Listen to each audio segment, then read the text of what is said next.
माध्यमातून यूपीएससी मध्ये 140 आणि एमपीएससीतून 1124 आपल्या मराठा समाजाचे युवक आणि युवती हे आज विविध प्रशासकीय सेवांमध्ये त्या ठिकाणी दाखल झाले आहेत.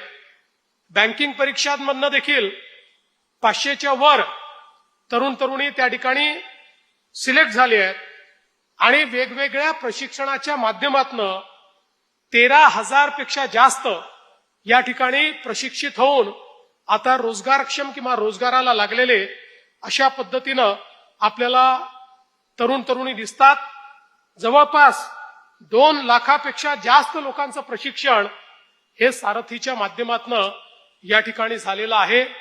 त्यामुळे निश्चितपणे एक मोठं कार्य सारथीने या ठिकाणी केलंय, याबद्दल माझ्या मनामध्ये कुठलीही शंका नाही.